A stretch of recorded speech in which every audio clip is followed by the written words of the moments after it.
Tax ಕಟ್ಟದೆ ಸಂಚಾರ ಮಾಡ್ತಾ ಇದ್ದಂತಹ 6 ವೋಲ್ವೋ ಬಸ್ಗಳನ್ನು ವಶಕ್ಕೆ ಪಡೆಯಲಾಗಿದೆ. ಅತ್ತಿಬೆಲೆ ಗಡಿಯಲ್ಲಿ ಬಸ್ ಅನ್ನು ವಶಕ್ಕೆ ಪಡೆದಿದ್ದಾರೆ ಆರ್ಟಿಒ ಅಧಿಕಾರಿಗಳು. ಬೆಂಗಳೂರು ನಗರ ಜಿಲ್ಲೆ ಆನೇಕಲ್ ತಾಲೂಕಿನ ಅತ್ತಿಬೆಲೆ ನೀತಿ ಸಂಹಿತೆ ಹಿನ್ನೆಲೆಯಲ್ಲಿ ಗಡಿಯಲ್ಲಿ ತಪಾಸಣೆ ನಡೆಸ್ತಾ ಇದ್ದಾಗ ಪತ್ತೆಯಾಗಿದೆ. ಟ್ಯಾಕ್ಸ್ ಕಟ್ಟದೆ ವಂಚಿಸ್ತಾ ಇದ್ದಂತಹ ಅಂತಾರಾಜ್ಯ ವೋಲ್ವೋ ಬಸ್ಗಳು, ಪುದುಚೇರಿ, ತಮಿಳುನಾಡು, ಆಂಧ್ರ ಪ್ರದೇಶದ ವೋಲ್ವೋ ಬಸ್ಗಳು ರಾಜ್ಯದ ನಂಬರ್ ಪ್ಲೇಟ್ನೊಂದಿಗೆ ಸಂಚಾರವನ್ನ ಮಾಡ್ತಾ ಇದ್ವು. ನಂಬರ್ ಪ್ಲೇಟ್ ಬದಲಿಸಿ ಉಭಯ ರಾಜ್ಯಗಳಿಗೆ ತೆರಿಗೆ ವಂಚನೆ ಮಾಡಲಾಗ್ತಾ ಇತ್ತು. ಜಂಟಿ ಸಾರಿಗೆ ಆಯುಕ್ತ ಮಲ್ಲಿಕಾರ್ಜುನ್ ನೇತೃತ್ವದಲ್ಲಿ ವಶಕ್ಕೆ ಪಡೆಯಲಾಗಿದೆ.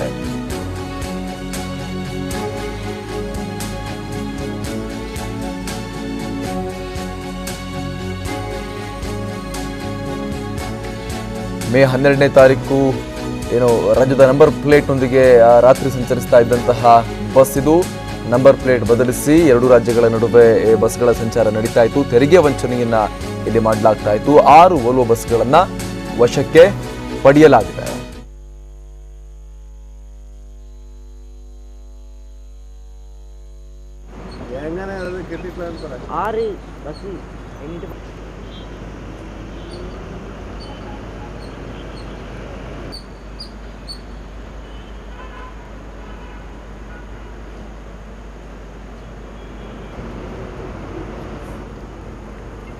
ಮತ್ತಷ್ಟು ಮಾಹಿತಿಯನ್ನ ಕೊಡ್ತಾರೆ ನಮ್ಮ ಪ್ರತಿನಿಧಿ ಜಗದೀಶ್. ಖತರ್ನಾಕ್ ಇವರು ತೆರಿಗೆ ವಂಚನೆಗೆ ಈ ರೀತಿ ಪ್ಲಾನ್, ಅದು ಕೂಡ ಗಂಭೀರ ಅಪರಾಧ. ಇದು ನಂಬರ್ ಪ್ಲೇಟ್ ಚೇಂಜ್ ಮಾಡಿ ಬಸ್ ಅನ್ನ ಓಡಿಸುವಂತದ್ದು. ಈಗ ಇವ್ರನ್ನ ರೆಡ್ ಹ್ಯಾಂಡ್ ಆಗಿ ಹಿಡಿದಿದ್ದಾರೆ ಅಧಿಕಾರಿಗಳು. ಏನ್ ಡೀಟೇಲ್ ಸಿಗ್ತಾ ಇದೆ?